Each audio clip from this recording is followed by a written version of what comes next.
From the time that we are born, we need personal connection. Without it, babies die, and our lives disintegrate into anxiety and apathy, into loneliness and depression. In our disconnection, we isolate, we medicate with our favorite addictions, and we vacate, trying to escape the emptiness of our lives. There's something here that deteriorates to the point that I call it the pandemic of the personal. Now, this is a global tragedy of separateness that's unraveling the very web of our personal lives. So what do we do in the face of it? We hide. We put on masks, pretending that we're happy, when in fact we are falling apart inside. This is something that some cultures deal with by calling it saving face. The mask hides it all, but if we're saving face, the question I want to ask is, what is getting lost? Now, I am far from perfect, and I have been struggling with this question for years myself to figure out, what does it mean to really have a deep, personal, connected life? And I think that this is the most fulfilling thing that we could have. And for most of us, it's the thing that we are most missing. And I'd like to tell you that there is hope. Change is possible. And I'd like to show you what that looks like. So my research journey led me to a metaphor of mirrors that really helped me. Now, if I have one mirror and I look at it, I am isolated. I see myself, just me and the mirror. I'm alone with myself. But if I look long enough, I begin to become aware of other people that I'm worried will be thinking about me, that they're going to look to see if I look good, that I need to manage their impression of me. And so I start to become less connected with myself and only wanting to create an impression for them that's not authentically me. That's a problem. Now, often we have our mirrors alongside of someone where we are holding things in common. We love the same movies. We love the same music. We love the activities that we share together. But even there, often other things, other people, other activities take us so that those mirrors turn away and become disconnected. Now, there is another possibility that I would like you to engage, and that is when two mirrors face one another. When these mirrors face one another, and you may have seen this in a bathroom, the echoes that they have create a corridor kind of effect. It looks as though they disappear into the wall, a 3D kind of effect, because they're well aligned with one another. Now, if we take this into a social analogy, when I know that you know what I know, and I know that you know what I know, and I know that you know that I know that you know, the more times that I can do that, the more times we can do that, the greater the sense of depth in our relationship, the greater the connection that might be there. This is called recursion, the reoccurring of the images or the thoughts, the knowing and being known that create what we would call deep connection. Now, I'd like to take you just through the first three levels of what this looks like to give you a deeper understanding of what's going on. So when I show up, and I am able to be present with an open hand, then I'm available. If I show up not wanting people to know me, afraid of what people might think, I will be closed. But in my ability to know what I think or feel, and to be able to say that to others, I become authentically present and able to have a relationship with another person. Now, there was a day that I went to my dad and I said, "Dad, I have a story in my head that you don't love me." And he fortunately showed up as well. And he went on for about 3 hours talking about all the ways that he had tried to show or demonstrate his love that I never would have gotten if he hadn't told me. But the fact that I showed up authentically meant that he had the capacity to step into the place and meet me so that we could move into a new dimension in our relationship. It didn't take us into amazing places that day, but it began a journey of connection. And that is the important thing, to be in that journey of connection. Now, the next level is called empathy. with empathy, another person may show up closed. And if they show up closed, then recursion is not possible. There's no reflection that can happen. So they also have to show up willing to be authentic. But once they do show up authentic, then I can attune to them. And I know that I've achieved something when I've listened to them and I respond back in such a way that they get to a point where they say, wow, it's like you got inside my head. It's like you really get me. Then I know empathy is happening.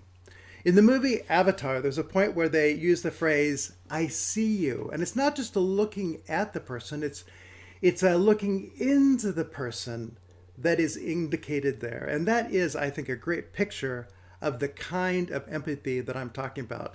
So when I show up and am with a person who is available for me, then empathy happens and recursion can happen. Now, there was one day when I was counseling a 13-year-old, and I asked him the question, when you have a bad day, which was the issue he was dealing with, who does that affect? And he said, I think it affects me. And I said, you are absolutely right, it does. But there might be more. His dad was in the room also. I said, do you mind if we ask your dad? And so Dad said, well, when you have a bad day, it affects me, it affects your mom, it affects your sister, it affects the dogs. And in a moment of brilliance, this kid opened up and said, I get it. It's like a famdemic. I am affecting the whole family by my way of being. Brilliant. The breakthrough was there. The possibility of the empathy mere happening was opened up in that place, and we were able to continue on and move in a positive direction. Now, the next place beyond empathy is connection. And with connection, there is a sense that you not only know and are known, but there's a respect that you have. There's a sense of trusting the other person because you know that you're known, because you're acting in a way that's consistent with it. So that if you know that someone is gluten intolerant and you give them food with gluten in it, well, they're going to say, why should I trust you? You're not taking care of me. And so to not act in a way that is consistent with the knowing loses that sense of respect and the agreement that we'll take care of one another that is part of real connection. Now, there's a song that was sung long ago. You may have heard it before. It's called When I Fall in Love. And there's a particular point in the song that gets us what we need. It's that moment where the singer says, and the moment that I feel that you feel that way too is the moment I fall in love with you. Can you feel it? That's the moment where recursion is born, where the knowing and being known births into love for one another. It's not going to stay that way unless they keep coming to one another, but we've captured there the moment that recursion is born. The knowing and the being known is an affirming, trusting, loving way of being that they have with one another. Now, often when I have a first appointment with a couple in counseling, I'll sit with them and I'll ask one of them, why do you think your spouse thinks that you are here? And the person may say, I have no idea. And we have a lot of work to do just to get something out of them that tunes them together. And so opening them up may be tricky. They may say, well, they have a problem, so they just blame the other person for the problem. Or they'll say there's a problem out here that we need to work on. It's not us, it's this other thing, the kids or our finances or something like that. And so this person may say, you think that's the issue?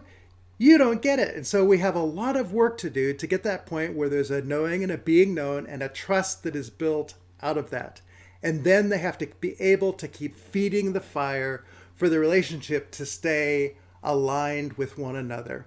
And when they do, they say things like, I hear your heart, and we're on the same page. You get me. Now, the mirrors that begin aligned often in our relationships, we are so excited to get to know somebody. We ask all kinds of questions and we quickly learn all kinds of things about them. But there comes a point where we think we've pretty much got them down and we become confident that we've got them. And so we don't pay as close of attention and we start to drift away. But we're confident to the point we might say, I know you better than you know yourself. But in fact, we are turning. And so it can come to be that our accuracy gets way off. And so we have a high level of confidence with a low level of accuracy. And so the relationship is going to have some serious problems. And so we end up just looking at life in the rearview mirror. It's an image of who they were back when we got to know them well. Or they end up just portraits on the wall, that snapshot of when we were really in love at the beginning, and we just assume that they're the same person. Now, those are relationships that have moved to a place of reclusion. They can get to the point where they're back to back, touching one another, but in no way connected to one another's world. And so we have to move them to the place where recursion is possible, where once again, away from the neglect, we come to connect with what it means to really know and be known in a significant kind of way. Now, this is something that you can have just with newlyweds, or you can have it 23 years into the marriage. Often when the kids have moved out, they'll come into my office because they have nothing left to connect them other than the kids who were there. And now we have to see, can we get back to a connected way of being? Now, some people say to me, this sounds like a lot of work. Who all do I need to do this with? And I'll say, my wife's a dentist, and people will talk to her about brushing their teeth, and they'll say, do I have to floss too? And she'll say, you only need to floss the teeth you want to keep. And that's the point here too. You only need to do this with relationships that you care about. So the question for you is, who do you care about enough that you want to invest the time and the energy to really connect with them? Now, this is something that isn't just for families, though families are a great place to practice it. It can be something you take to your work. It can be something you work on in your church or when you go to a restaurant. There are all kinds of people who you may want to take a few minutes just to begin the process of knowing and being known and to make a connection with them. My favorite philosopher, John McMurray, has the image of two tables. If you could imagine a table in front of you, and on that table is wonderful food, there's beautiful music playing in the background, everything is set to perfection. The people are all wearing suits, and the women all have on beautiful dresses, and everybody is on their best behavior. Etiquette rules the table, and everybody's afraid of what everybody else thinks of them. The energy is basically everybody's afraid of what is going to happen if they make a mistake, don't say something right. And so this is a table of fear. But what if we have a different setting of this table? Same table, same food, same music, but now we have friends who are coming together for a reunion. They show up energized. They can't wait to share with their friends what's been happening in their life. They can't wait to hear the stories about what's been going on. And there's a energy in the room. There's an enthusiasm that's engaged that says these are people who are really constituting a table of friendship. This is entirely different, and the attitudes of authenticity and empathy create the kind of connection that we experience at this table. Now, I have a dream that what we're talking about here would make a difference for you and really everyone else in the world. And I'd like you to imagine a world where people really took the time to see eye to eye and to really look not at people, but really look into them, to indwell them in such a way that they hear their heart. That there would be a sense of opening up to the other, an authenticity that would show up in that space where it's not just you and I sitting here, but it's us growing together. Now, when I was in the 9th grade, I had my first kiss, but I closed my eyes and so I missed her mouth. And I discovered that having open eyes allows you to focus on where that connection can happen. And that's what we're talking about here as well. The ability to look at another person, to accept them as they are, to inquiringly look into their eyes, to want to know who they are, to lovingly sense what it means to be present for them, to patiently listen, and to vulnerably show up yourself and let yourself be known. Now there is the possibility for the relationship to go somewhere. But there also may need to be speaking and hearing to clarify what it is that has been made available in this open space, to deal with the issues in life that need healing, to make promises and agreements to one another about what is possible in the future. So the speaking and the hearing builds a possibility that together you're going to have the conversations that make you truly connected. Now, Most people brush their teeth in the morning and they brush their teeth at night. What if we added another 2-minute kind of exercise of just saying, tell me today about what you're looking forward to and the things that you're a little bit afraid of. And at the end of the day, how did it go with that thing you were afraid of? And how did that go with the thing you were looking forward to? I think that this speaking and hearing would allow for a understanding that would keep the relationship together on a day-by-day basis. And there would be a sense that they would come to a place of mutual serving, not just one taking care of the other, but that each of them would connect with the other and they would act in a way that was consistent with what they had heard and said to one another in ways of really taking care of one another, so that there was a collaboration, a working together, and the relationship itself would become resilient. There would be a sense of caring that would be going on. There would be a sense of trusting that they know the other person in a trustworthy kind of way. And that there would really be a sense of partnership in the relationship. Now, this means that they're going to have something that is locked together in a way that says we belong together and we act in a way that is consistent with who the other person is. This leads to the place where we get something that I call connection with gratitude. It's exactly the opposite. That is, gratitude is exactly the opposite of complaining. Complaining notices what's missing. Gratitude notices what's there and is thankful for it. Cherishes the other person, is thankful that that person is there, and they're beloved. They are endeared to one another because there's a sense that this other is one whose presence is making a difference in creating deep connection. This creates for a playful relationship. These people can enjoy each other and play. And this gives us the kiss of life that I think we all deserve and want. And in the end, this creates what I call communities of connection. And they get built one relationship at a time. That's the opportunity for you. This is not an impossible dream. This is life redeemed. Now, I love personal relationships and getting deep in those relationships and the connections that can come when I help people, when I teach classes. And I invite you into this dance of the future as well, a dance of freedom. And I'd like you to even imagine that we show up with one another and we say, let's align. That the very course of our life is shaped by desiring to align with one another and to discover deep connection that is possible when we meet face to face. Thank you.